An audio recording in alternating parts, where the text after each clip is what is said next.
¿Qué tal? Soy el padre Ricardo Aguilar, doctor en teología bíblica. Sean bienvenidos a una sesión más donde comentaré el texto del Evangelio que la liturgia nos propone en esta ocasión para el 5 de enero de 2025, fecha en que celebramos la solemnidad de la Epifanía del Señor. Vamos a comenzar entonces haciendo nuestra oración. En el nombre del Padre y del Hijo y del Espíritu Santo. Amén. Oremos. Ven Espíritu Santo, llena los corazones de tus fieles y enciende en ellos el fuego de tu amor. Envía, Señor, tu Espíritu y todo será creado y se renovará la faz de la tierra. Oh Dios, que has instruido los corazones de los fieles con la luz del Espíritu Santo, concédenos según el mismo Espíritu conocer las cosas rectas y gozar siempre de sus divinos consuelos. Por Jesucristo nuestro Señor. Amén. En el nombre del Padre y del Hijo y del Espíritu Santo. Amén. Santa María, sede de la sabiduría y reina de la paz, ruega por nosotros. San José, custodio de la Sagrada Familia, ruega por nosotros. Recuerden que si les gusta este tipo de contenido, denle like al video, suscríbanse al canal y activen la campanita de notificaciones para que YouTube les mande un aviso cada vez que yo suba un nuevo comentario a la palabra de Dios. Y ahora sí, vamos a continuar. Procedemos ahora a leer el texto del Evangelio. Del Santo Evangelio según San Mateo. Jesús nació en Belén de Judá en tiempos del rey Herodes. Unos magos de Oriente llegaron entonces a Jerusalén y preguntaron, ¿dónde está el rey de los judíos que acaba de nacer? Porque vimos surgir su estrella y hemos venido a adorarlo. Al enterarse de esto, el rey Herodes se sobresaltó y toda Jerusalén con él. Convocó entonces a los sumos sacerdotes y a los escribas del pueblo y les preguntó dónde tenía que nacer el Mesías. Ellos le contestaron, en Belén de Judá, porque así lo ha escrito el profeta. Y tú, Belén, tierra de Judá, no eres en manera alguna la menor entre las ciudades ilustres de Judá, pues de ti saldrá un jefe que será el pastor de mi pueblo Israel. Entonces Herodes llamó en secreto a los magos para que le precisaran el tiempo en que se les había aparecido la estrella, y los mandó a Belén diciéndoles, vayan a averiguar cuidadosamente qué hay de ese niño, y cuando lo encuentren, avísenme para que yo también vaya a adorarlo. Después de oír al rey, los magos se pusieron en camino, y de pronto la estrella que habían visto surgir comenzó a guiarlos, hasta que se detuvo encima de donde estaba el niño. Al ver de nuevo la estrella, se llenaron de inmensa alegría. Entraron en la casa y vieron al niño con María, su madre, y postrándose lo adoraron. Después, abriendo sus cofres, le ofrecieron regalos, oro, incienso y mirra.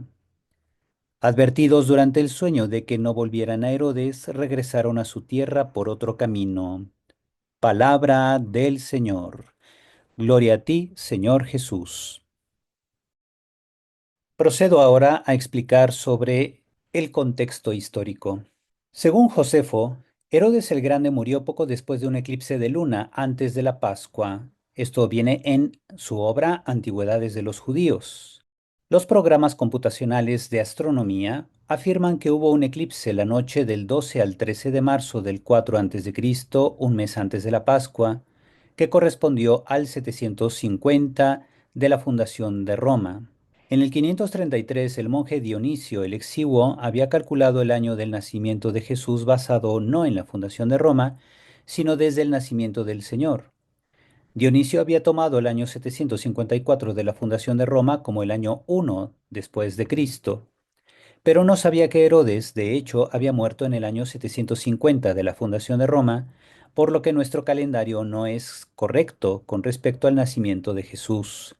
La probabilidad de que Jesús naciera durante el gobierno de Herodes es muy alta, y ello es coherente con lo referido por Lucas y las tradiciones anteriores a la redacción de los evangelios sobre la edad que tenía Jesús cuando comenzó su actividad, cuando tuvo ciertas controversias con sus detractores en el Templo de Jerusalén y cuando padeció su crucifixión durante el gobierno de Pilatos y bajo el imperio de Tiberio.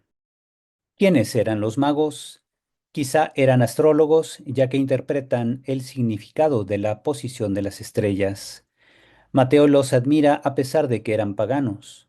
no juzga sus creencias culturales, sino que las reinterpreta desde una perspectiva de fe en la providencia de Dios.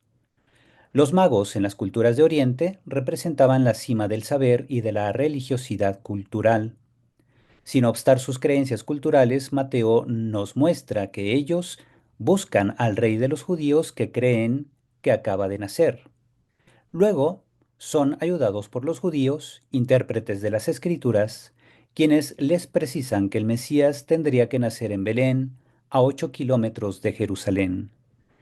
Aunque muchos creen que los magos venían de Persia, la opinión de que provenían de Arabia es más antigua, como lo refiere Clemente Romano en el año 96, San Justino también, que muere por el año 165, y Tertuliano, que vive entre el 160 y el 240 después de Cristo.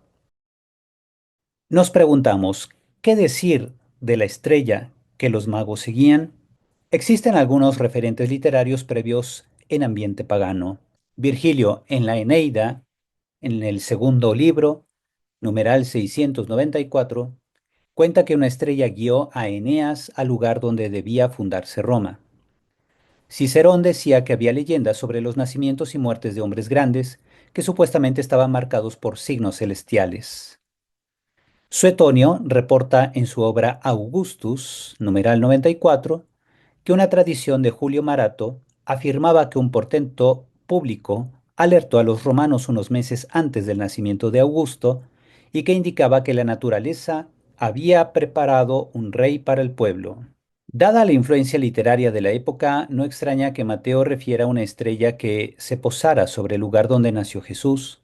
Se trata de una forma literaria que quedaba muy apropiada para los fines teológicos del evangelista, solo que ahora éste le daba un valor teológico al relato. También es probable que Mateo se base en dos relatos del Antiguo Testamento, el nacimiento de Moisés, narrado en Éxodo 2, y la acción de Balaán en Números 22 al 24. Moisés fue un caudillo que desde su nacimiento corrió peligro por un decreto del faraón. Balaán es un personaje que tiene una revelación que frustrará los planes del rey Balac de Moab, que quiere destruir a los israelitas llegados de Egipto. Balaán profetiza en favor de Israel. Balaán había venido de Oriente, según Números 23:7 en la redacción de la Septuaginta, donde se dice que practicaba la magia y predecía el futuro, cosa que también aparece en el versículo 23. Según una interpretación antigua del oráculo de Balaán, descrita en Números 24:17 en la redacción de la Septuaginta, este predijo que aparecería una estrella como símbolo del Mesías. Mateo usa la técnica del Midrash Hagádico, es decir, una narración teológica, que parte del estudio de textos bíblicos con el fin de actualizar los temas mencionados en Números 23-24, Salmo 72 e Isaías 60, y así presentar el pasaje de la adoración de los magos como una epifanía, donde también se prefigura la aceptación de Jesús por parte de las naciones gentiles. De aquí entonces podemos hacer una síntesis de los contextos literario y teológico. Estamos con toda probabilidad ante un midrash hagádico, es decir, una narración teológica elaborada para ilustrar y comunicar una enseñanza religiosa más que para ofrecer un hecho histórico concreto. Por lo tanto, el relato de los magos refleja más bien una reelaboración teológica de textos del Antiguo Testamento. Pongo aquí entonces las referencias dentro de los marcos literario y teológico. Referencia a Isaías 60, versículos 1 al 6. Ahí leemos esto. Levántate y resplandece, Jerusalén, porque ha llegado tu luz y la gloria del Señor alborea sobre ti. Mira, las tinieblas cubren la tierra y espesa niebla envuelve a los pueblos. Pero sobre ti resplandece el Señor, y en ti se manifiesta su gloria. Caminarán los pueblos a tu luz y los reyes al resplandor de tu aurora. Levanta los ojos y mira alrededor. Todos se reúnen y vienen a ti. Tus hijos llegan de lejos. A tus hijas las traen en brazos. Entonces verás esto radiante de alegría. Tu corazón se alegrará y se ensanchará, cuando se vuelquen sobre ti los tesoros del mar y te traigan las riquezas de los pueblos. Te inundarán una multitud de camellos y dromedarios procedentes de Madián y de Efá. Vendrán todos los de Sabá, trayendo incienso y oro y proclamando las alabanzas del Señor. Por otro lado, el texto del Salmo 72, versículos 10 al 11, dice lo siguiente: que los reyes de Tarsis y de las islas le paguen tributo, que se postren ante él todos los reyes. De aquí entonces se comenzará a pensar que esos magos eran reyes. Ahora hablo sobre los matices del texto griego. En los versículos 9 al 10 leemos: después de oír al rey, los magos se pusieron en camino y de pronto la estrella que habían visto surgir comenzó a guiarlos hasta que se detuvo encima de donde estaba el niño.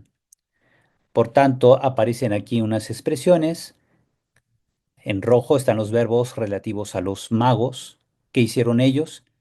Que después de haber escuchado al rey, se fueron y después vieron. ¿Qué es lo que vieron? Lo que está aquí en azul. Joaster, la estrella, la cual vieron en Teanatolé, en el oriente, literalmente. Proegenautus los dirigió, los conduce a ellos por delante. Geos elzon estace, pano hu en topaidion, hasta que se detuvo sobre el lugar donde se encontraba el niño. Y Dontes, viendo entonces de Tonastera, viendo entonces al astro, Ejaresan Harán Megalen, Sfodra, se alegraron de gran alegría. Todas estas expresiones son enfáticas para decir que los magos se llenaron, se inundaron de alegría, brincaron de júbilo prácticamente por ver la estrella. Versículos 11 al 12. Entraron en la casa, Caelzonte Seisteno y Kian, y vieron al niño con María, Eidon Topaidion Metamarías, tes metros autú, la madre de él, caipesontes prosequines anautó, y postrándose lo adoraron. Kai anoixantes tus thesaurus autón, y abriendo sus cofres, prosenencan auto dora, le ofrecieron regalos, crisón, oro, kai líbanon, incienso, kai smirnan, y mirra. Luego se dice, advertidos durante el sueño de que no volvieran a Herodes, regresaron a su tierra por otro camino. Kai grematiscentes, cat onar, dentro de un sueño, me anakamsai, pros Heroden, que no volvieran a Herodes, diales jodu, sino que por otro camino, anejoresan eistenjoran autón, regresaran a su tierra. Que los magos son personas que dentro de su cultura alcanzan a tener una cierta sensibilidad ante las cosas sagradas y en esa sensibilidad logran percibir que una divinidad los conduce a través de las estrellas, bueno, una estrella concreta. Por tanto, ellos descubren ahí, dentro de su contexto cultural, que esta deidad está haciendo surgir un gran rey en Israel. Van y le ofrecen regalos propios de reyes.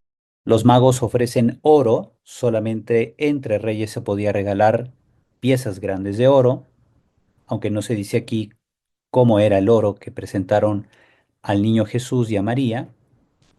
Por otro lado tenemos el incienso y por otro lado la mirra.